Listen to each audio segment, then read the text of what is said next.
Ustaz Haji Misbahul Waton LC. Sebagaimana kita ketahui, beliau adalah mudir pondok pesantren Al-Misbah di Muhajirin Simpang Sungai Duren. Marilah kita sama-sama menjaga puji syukur kita kepada Allah Subhanahu wa taala yang mana alhamdulillah di tempat yang suci ini Allah pertemukan kita dalam kegiatan keluarga rukun pengajian keluarga Talangsari atau KKTS. Mungkin perlu kita informasikan kepada Ustaz bahwa perkumpulan kematian kami ini Ustaz, setiap malam Jumat kami adakan kegiatan, tapi bergantian. Pada malam pertama kami akan adakan yasinan, yang paginya kami lanjutkan dengan al-waqiah. Kemudian pada pekan kedua, minggu kedua, kami adakan taklim seperti pada malam ini. Surat Kuring Salam marilah kita aturkan dan junjungan kita Nabi Muhammad sallallahu alaihi wasallam. Allahumma shalli ala sayyidina Muhammad wa ala ali sayyidina Muhammad. Semoga kita yang hadir pada malam ini akan diberi semangat oleh baginda Rasulullah sallallahu alaihi wasallam di masyarakat dan keluarga kita yang di rumah. Baik Bapak Ibu, dengan tidak Bapak-bapak sekalian, Ibu sekalian, dengan tidak memperpanjang mukadimah, kita silakan Ustaz kita untuk memberikan taklim pada malam ini. Nahmaduhu wa nasta'inuhu wa nastaghfiruh wa nastahdihi wa na'udzu billahi min shururi anfusina wa sayyiati a'malina. May yahdihillahu fala mudilla lahu wa may yudlil fala hadiya lahu. Asyhadu an la ilaha illallah wahdahu la syarika lahu wa asyhadu anna Muhammadan 'abduhu wa rasuluhu la nabiyya ba'dahu. Allahumma shalli ala sayyidina Muhammad ibn Abdillah alladzi ballagha risalata wa adda al-amanah wa nasaha al-ummah. Salawatullah wa salamun alaihi wa ala alihi wa qarabatihi wa sahabatihi wa man sara ala nahjihi ila yaumiddin. Wa ba'd. Jemaah salat maghrib yang dimuliakan Allah, bersyukur kepada Allah karena banyak nikmat yang diberikan kepada kita sehingga tidak bisa kita hitung dengan hitungan apapun. Maka dari itu kewajiban kita senantiasa menjadi hamba yang bersyukur, abdan syakura. Salawat dan salam semoga tercurah selalu pada junjungan kita baginda Muhammad sallallahu alaihi wasallam. Semoga salawat dan salam ini juga tercurah kepada keluarga beliau, sahabat-sahabat dan orang-orang yang senantiasa istiqomah di jalannya. Semoga kita tergolong orang yang senantiasa istiqomah di jalan baginda Rasulullah sallallahu alaihi wasallam dan para sahabat, sehingga kita tidak meninggalkan dunia yang mana ini kecuali dalam keadaan muslim atau beriman kepada Allah Subhanahu wa taala. Amin. Jemaah sekalian yang dirahmati Allah, mengingat waktu yang sangat pendek antara maghrib dan isya, maka langsung saja saya menyampaikan sebuah hadis pada malam hari ini. Mudah-mudahan hadis ini menjadi pelajaran bagi kita. Hadis mungkin sudah terkenal, namun kita harus selalu mengambil ibrah, pelajaran dari hadis ini. Hadis yang diriwayatkan oleh Imam Muslim dari Abi Ruqayyah Tamim bin Aus ad-Dari, anna Nabi sallallahu alaihi wasallam qala, bahwasanya baginda Rasulullah sallallahu alaihi wasallam bersabda, ad-dinu an-nasihat, agama adalah nasihat. Qulna liman, kami bertanya kepada para sahabat, untuk apa, untuk siapa? Qala Rasulullah SAW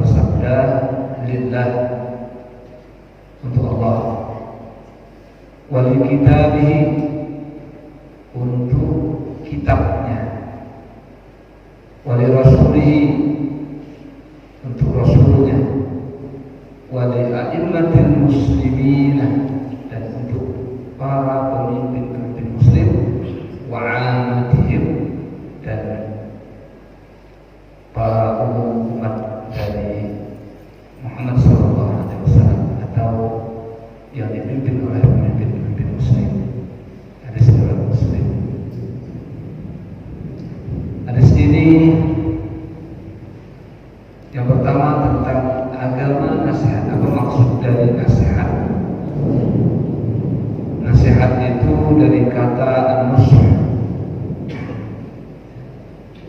artinya al-khiyarah bil nashah, yaitu benang yang terikat, ya,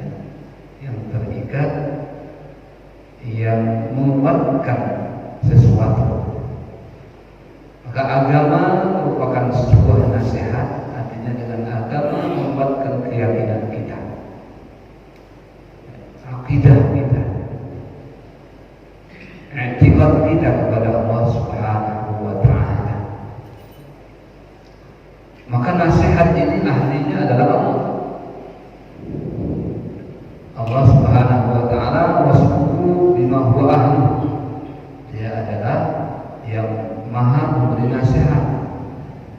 Namun dalam jawaban Rasulullah SAW kepada para sahabatnya, Rasulullah mengatakan, menjawab pertanyaan para sahabat, nasihat itu untuk siapa?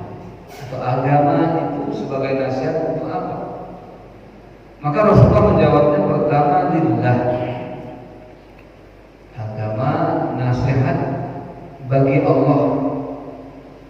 Maksudnya di sini adalah nasihat atau penguatan seorang hamba untuk senantiasa tunduk dan patuh kepada Allah Subhanahu wa ta'ala secara zahir dan batin. Jadi agama menguatkan kita agar kita senantiasa tunduk patuh taat kepada Allah Subhanahu wa ta'ala. Jadi beragama agar kita bisa tunduk, al-qudud. Maka agama Islam itu nanti Islam itu juga dikatakan al-Islam al-istislam, yaitu penyelamatan atau pasrah. Juga al-Islam al-qudud. Islam itu artinya adalah tunduk dan patuh. Maka agama Islam sebagai agama dikatakan nasihat agar kita dengan agama ini yang menguatkan kita untuk tunduk dan patuh kepada Allah Subhanahu wa ta'ala secara zahir dan batin. Maka ketika kita beragama ada raghbatan, ada raghbah. Ya, raghbah itu adalah keinginan.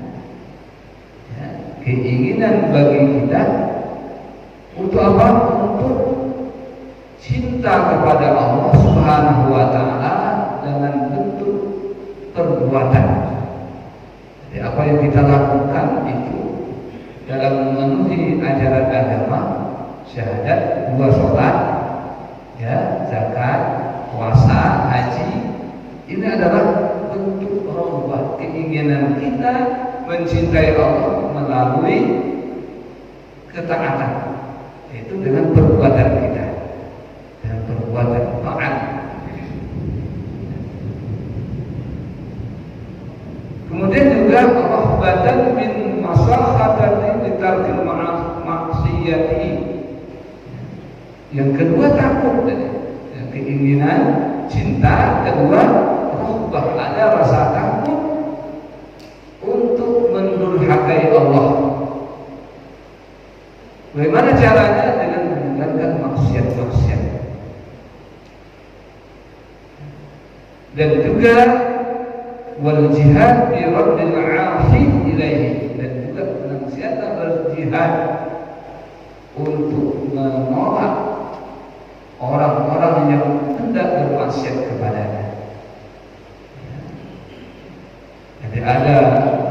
Nabi cinta dengan perbuatan ketaatan kepada Allah, dan juga beragama itu ada rasa takut ya, untuk mendurhakai Allah dengan melakukan maksiat, dan juga tidak membiarkan orang-orang bermaksiat kepadanya. Jadi ada namanya al-amru bil ma'ruf nahyi 'anil munkar. Dia mengajak dan juga melarang. Ya, mengajak orang untuk berbuat baik dan juga melarang orang untuk ya, melakukan kemaksiatan atau kemungkaran, kedurhakaan kepada Allah Subhanahu wa taala. Ada jihad.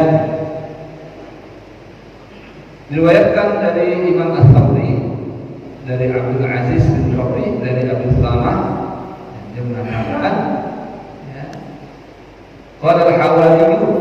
Hawariyun itu adalah umatnya Nabi Isa, ya, umat Nabi Isa yang taat patuh pada Nabi Isa. Nabi Isa ya, murid-muridnya atau Hawariyun mengikut Nabi Isa berkata kepada Nabi Isa, ya Ruhullah, ya Ruhullah, ya Ruh Allah, wahai Ruh Allah,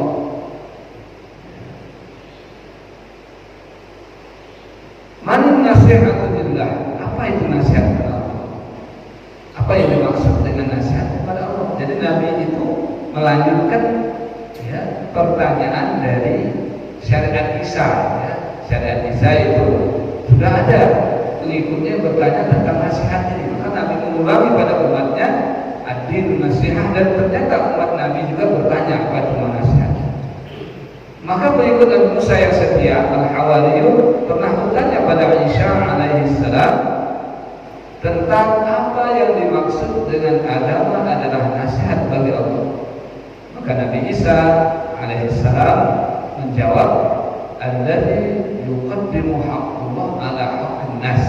Nah, maksudnya adalah nasihat agama itu adalah nasihat bagi Allah, yaitu ketika engkau mendahulukan hak Allah ketimbang hak manusia. Jadi mendahulukan hak Allah daripada hak manusia. Kita banyak mendahulukan hak manusia ketimbang hak Allah dalam kehidupan kita. Dengan modern gitu ya, dengan kemodernan ini, ketika kita ada HP ya, berdering waktu iqamah, sudah iqamah sudah masuk, nah kita mengangkat HP dulu gitu, ketimbang hak Allah. Itu yang mudah aja di depan mata kita. Banyak gitu kan, seakan-akan apa? Nanti kalau tidak diangkat ini rugi saya. Nanti kalau tidak diangkat ini saya ini, berarti agama belum sempurna, belum menjadi nasihat. Nah, agama sebagai nasihat ketika kita mendahulukan hak Allah, ketika kita tinggalkan, ya, nggak ada ruginya, maka itulah sebenarnya agama itu lagi menjadi nasihat bagi kita oleh Allah Subhanahu Wa Taala. Kan banyak, ya. Atau misalnya kita ada tamu di rumah. Ya, ada tamu, ini sudah azan, ya, sudah kumandang. Nah, kita masih sibuk dengan tamu. Pada seharusnya kita ajak tamu itu ke masjid. Tidak kita ingatkan, mohon maaf, saya mau ke masjid dulu. Tapi kan tidak, kasihan tamu. Nah, ini berarti ini belum masuk agama itu sebagai nasihat bagi Allah, karena kita belum mendahulukan hak Allah ketimbang hak ya manusia. Ini jadi pelajaran bagi kita. Bagaimana agama itu betul-betul menjadi nasihat bagi kita untuk Allah, artinya ketika kita mendahulukan hak Allah dari hak hambanya atau makhluknya. Maka kita harus mendahului hak Allah terutama sebelum hak manusia. Ya. Maka ketika haji itu kan, haji Badar itu kan sejarah itu begitu.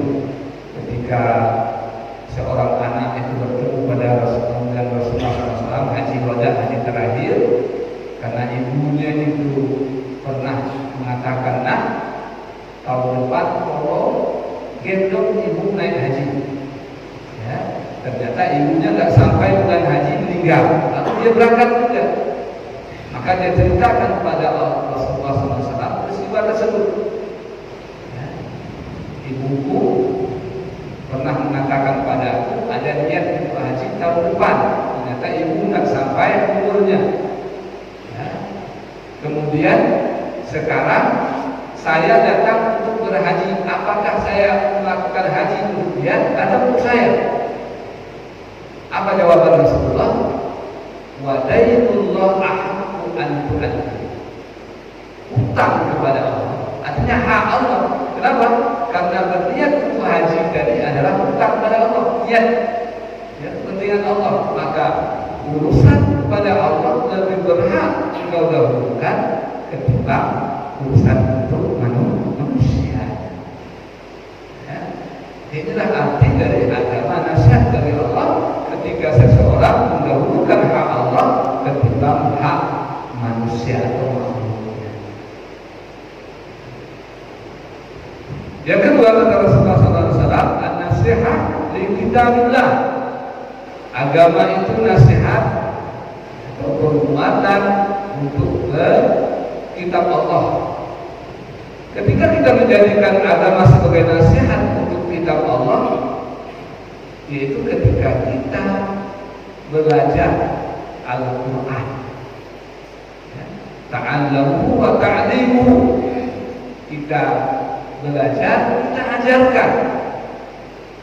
Itu artinya agama sebagai nasihat bagi kita. Artinya kita belajar Al-Quran, belajar Al-Quran, mengajarkan Al-Quran. Wa iqamatil hurufi fi tilawatihi wa tahliliha.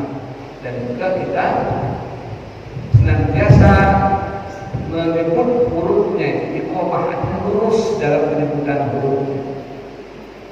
Ya, lurus dalam penyebutan huruf-hurufnya dalam membacanya dan juga dalam menerapkannya. Nah, jadi agama itu berfungsi nasihat bagi Al-Quran, bagi seseorang yang menggunakan Al-Quran ketika dia belajar Al-Quran.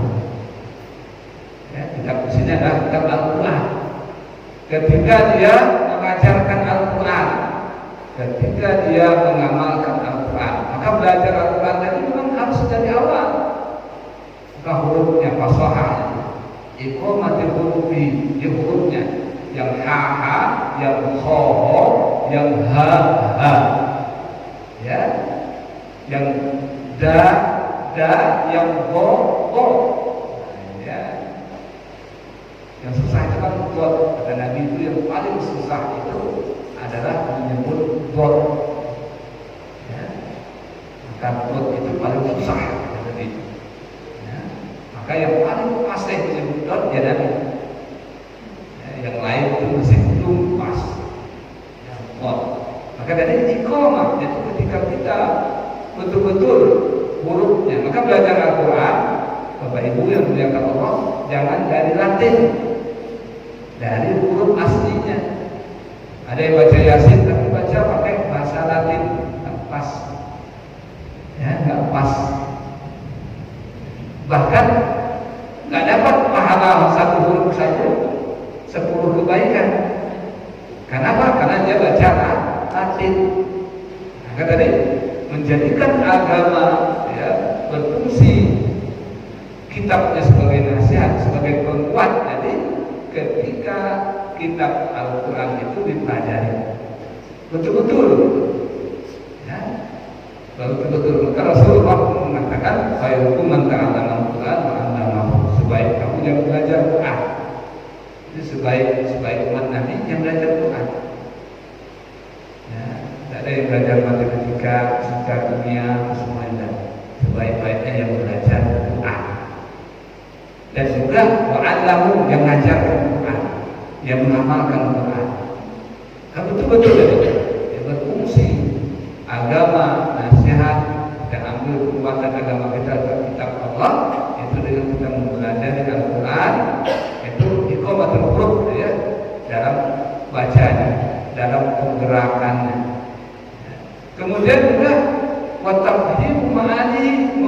memahami maknanya. Salah satu bisa khusyuk dalam sholat itu kita paham. Ya. Maka kalau kita tidak paham dengan bacaan kita, bagaimana kita menikmati khusyuk? Maka kata Ibnu Taimiyah, mustahil orang yang tidak paham dengan apa yang diucapkan dia menikmati ya apa yang dia baca. Maka Al-Quran 5 yang kita baca dalam sholat kita paham. Kita paham Fatihahnya atau ayat-ayatnya. Karena itu membantu, salah satu syarat membantu kehusuan dalam sholat ketika kita paham. Mana kita meresapi ya, karena kita paham. Alhamdulillah kita paham apa itu ya, segala puji bagi Allah Tuhan semesta alam ya. Jadi bukan diterjemahkan tapi kita memahami. Jadi kita belajar maknanya, termasuk kita membuatkan agama kita itu sebagai nasihat tadi bagi kita. Al-Quran adalah nasihat. Maka ketika kita mempelajari agama dan mempelajari Al-Quran, hurufnya, maknanya ya, menghafalnya juga, menghafal Al-Quran semampu kita. Karena kalau bapak-bapak, ibu-ibu, semuanya termasuk saya, kalau mau surganya tinggi sesuai dengan hafalan. Maka Al-Quran salah satu amal yang bisa menjadi bisa dibawa ke surga adalah baca Quran. Yang lain enggak. Ya. Yang lain enggak. Maka Al-Quran nanti sampai ke surga, yaitu menambah derajat kita, tingginya. Surga mana kita berada? Ya, dia hotel bintang berapa? Itu Al-Quran. Maka dia nanti datang ke surga. Apa katanya? Dia bilang kepada Allah Subhanahu Wa Taala agar Quran Iqra, baca. Ya. Fa inna manzilika, ya, sungguhnya manzil derajat kedudukan di surga sesuai dengan ayat yang terakhir yang kau hafal. Nah, mana yang kita hafal nanti terakhir? Kalau hafalnya Fatihah, ya bawah. Ya, kalau dikit ke atas semakin banyak hafalnya semakin tinggi surga. Ya. Tapi insya Allah yang masuk surga pasti bisa baca Quran. Ya. Maka dari ada kekuatan agama kita melalui Al-Quran dengan menghafalnya juga. Sahabat-sahabat banyak yang sudah tua menghafal Quran, hafal. Ya, yang penting ada kemauannya, yang penting ada yang. Saya banyak melihat juga yang sudah pensiun, tapi dia coba hafal deh. Ya, Al-Tariq, Al-Waqi'ah, bisa hafal. Ya, karena dia fokus tadi hafal. Padahal dia tua, tidak masalah. Kadang kan ada ini apa alasannya, kenapa tidak bisa dapat Ustaz? Kenapa tidak tua, susah? Nah, sebenarnya enggak. Ya, karena para sahabat banyak yang sudah tua juga menghafal Al-Quran. Maka tadi menjadikan manfaat Al-Quran sebagai nasihat, ya, agama dalam nasihat agama tadi itu menghafal Al-Quran, hifdzuhu, menghafalnya juga dan menjaga hak-haknya, hukum-hukum Al-Quran. Beramal bima bihi, dan juga mengamalkan apa yang ada dalam Quran, ya, dan juga memperjuangkan Al-Quran bagi orang yang menistakan Al-Quran. Jadi kita juga ya, menjadi pejuang bagi orang yang menistakan Al-Quran. Apalagi akhir-akhir ini banyak sudah yang penista Al-Quran, ya, banyak di rumah-rumah. Di antaranya adalah Islam Nusantara, ya, banyak ya, jadi dipakainya untuk kepentingan, ya. Padahal tidak perlu Islam, tidak perlu Nusantara. Kenapa? Nusantara itu sudah Islam, Islam Nusantara itu, ya. Kenapa? Kalau tidak Islam Nusantara, banyak bahasa kita yang diambil dari Islam. Dan kata Profesor Dr. Hamid Fahmi Zarkasi MA itu, kalau tidak menggunakan bahasa Islam atau bahasa Arab, DPR MPR itu bisa dibubarkan. Kenapa? Karena dewan itu dari bahasa Al-Quran, dewan, perwakilan, semuanya bahasa Al-Quran. Ya. Makanya banyak penista-penista lagi akhir-akhir. Maka kita tahu kita harus menjadi penolong agama Allah melalui menolong, yaitu berjuang untuk orang-orang yang menistakan Al-Quran. Minimal kita termasuk orang yang membela, ya, membela. Jangan kita diam saja ketika Al-Quran dinistakan. Yang ketiga, nasihat agama itu di Rasulihi, untuk Rasulnya. Apa maksudnya untuk Rasul bagi umatnya? Yaitu dengan apa kita menjadikan agama nasihat dari Rasulullah, yaitu ta'zimihi. Kita ta'zim itu apa? Ya, hormat dengan Rasulullah, tapi sebatas dia sebagai manusia. Ya, jangan diangkat lebih dari itu. Ya, Rasul sebagai manusia, jangan diangkat dia melebihi derajat manusia. Wa nusrihi, menolongnya, hayyan wa maitan, baik dia waktu hidup ataupun dia sudah meninggal dunia. Artinya kalau ada yang menistakan Rasulullah, kita bangkit untuk sebagai pembela, ya, membantu Rasulullah ketika hidup ataupun mati, ya, ataupun dia sudah meninggal dunia, tapi ketika dinistakan, dilecehkan, maka kita sebagai umatnya mampu agama ini sebagai umat kita, jadi maka kita berada di garda terdepan dalam membela orang-orang yang ingin menistakan Rasulullah SAW. Kemudian juga menghidupkan sunnahnya. Jadi Rasul itu sebagai nasihat dalam agama kita nanti ketika kita menghidupkan sunnahnya, sunnah Rasulullah SAW. Ya. Sunnah yang terdekat saya Pak, sunnah waktu kita makan, ya, makan dengan tangan kanan, makan jangan berdiri. Kemudian apa lagi? Banyak sunnahnya, ya. Menyudahi makan nanti menghabiskan, tidak wazir, ya.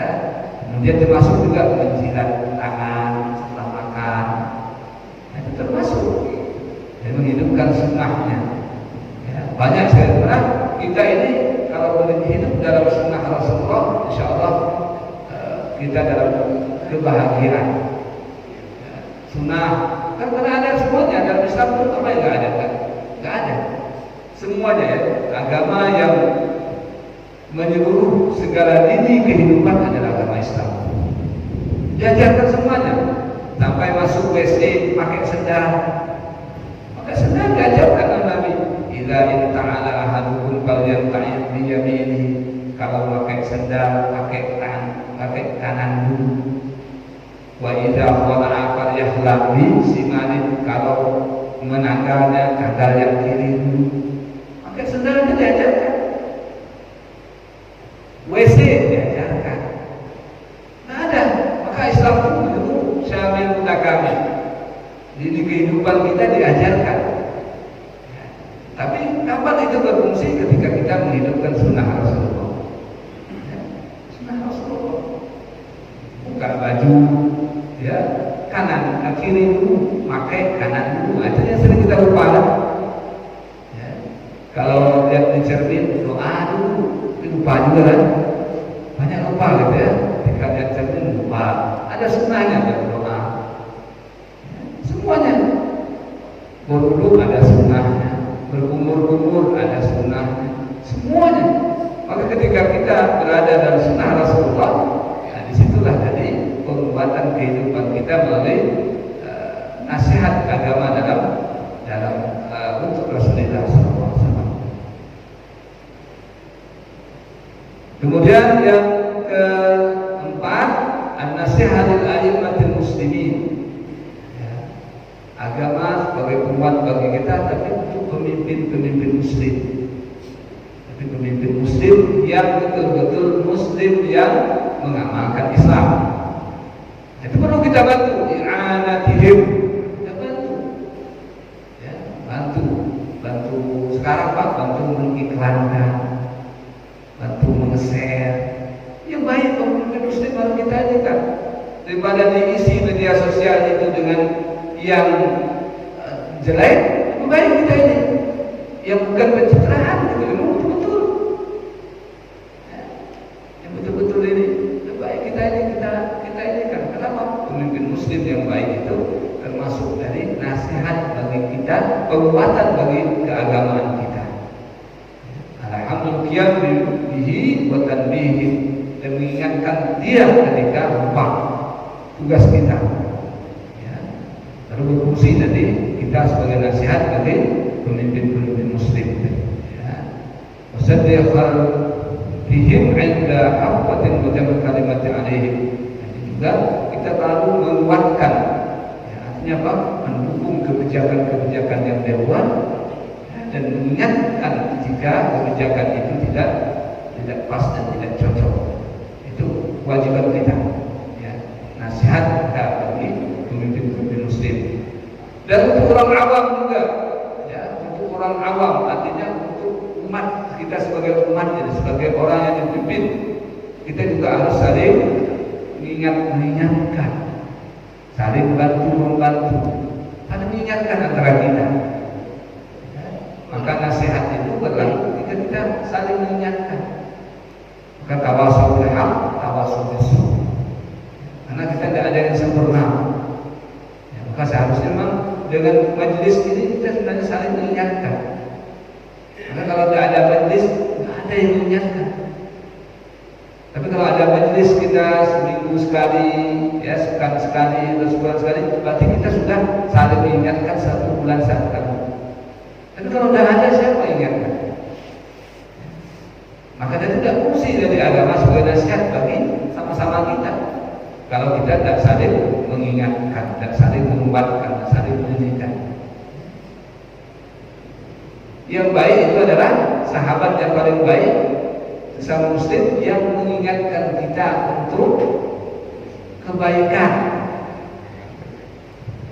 Shadiquka man abukaka. Sahabat itu Pak yang buat kita nangis, bukan yang buat lucu sehingga kita tertawa. Shadiquka man abukaka la man adhabaka. Ya, sahabat kita seorang muslim yang baik adalah yang membuat kita menangis. Artinya apa? Dia senantiasa memberi nasihat pada kita. Ya, sehingga kita menangis dengan apa? Dosa-dosa kita. Bukan yang membuat kita lupa. Ya, yang membuat kita stand up comedy, tawa terus. Bukan. Tapi yang senantiasa membuat kita menangis. Kenapa? Dia mengingatkan kita. Artinya dia sayang sama kita, ya, dia menyelamatkan kita. Ini maksudnya nasihat untuk kita sesama kita, agama ini. Jadi agama yang kita miliki, ya, yang menguatkan kita dari ketika kita saling menasihatkan antara kita. Ketika seorang muslim cuek dengan yang lainnya, maka lemah. Tapi ketika seorang muslim saling mengingatkan, disitulah kekuatan. Kenapa lemah sekarang? Karena kita cuek tadi. Sudahlah, yang penting tidak ini. Ya, lemah. Dan kalau kita saling mengingatkan, disitulah nanti kekuatan persatuan orang Islam. Itu yang paling ditakutkan dalam musuh-musuh Islam. Ketika satu di antara lain saling menasihati. Tapi ketika satu di antara lain saling bodoh-bodohan, ya, saling jauh menjauh, maka dia adu domba. Itu memang musuh Islam itu mengadu domba. Ketika dia saling musuh-musuh, disitulah kelemahan. Maka yang ditakutkan satu ketika kita bersatu, ketika kita saling mengingatkan. Nah, mudah-mudahan dari hadis ini tadi, ya, 5 nasihat dari agama tadi, utama menguatkan kita dalam, ya, akidah, ya, dalam ibudiyah kita kepada Allah. Kedua, menguatkan kita dalam mengamalkan Al-Quran sebagai sumber ajaran Islam. Islam. Yang ketiga, sebagai pembawa Al-Quran Rasulullah yang kita lupa, yaitu terutama tadi dalam menghidupkan sunnah-sunnahnya. Nah, sunnah dalam Qurannya apa? Sunnah bacaan, sunnah yang hadisnya sahih, membaca surah Kahfi. Nah, ya, siapa yang baca surah Kahfi hari Jumat, malam Jumat atau hari Jumat, apa bunyinya, maka dia akan diselamatkan dari fitnah Dajjal. Ya. Siapa yang hafal 11 ayat dari surah Kahfi juga diselamatkan dari fitnah Dajjal. Itu sunnah. Ya. Baca Yasin itu boleh malam Jumat? Boleh. Tapi hadisnya menerangkan malam Jumat baca Yasin tidak ada. Tapi kalau surah Kahfi ya. Tapi tidak dilarang, tidak. Tapi jangan Yasin dibaca, surah Kahfi tidak dibaca. Nah, maka amalkan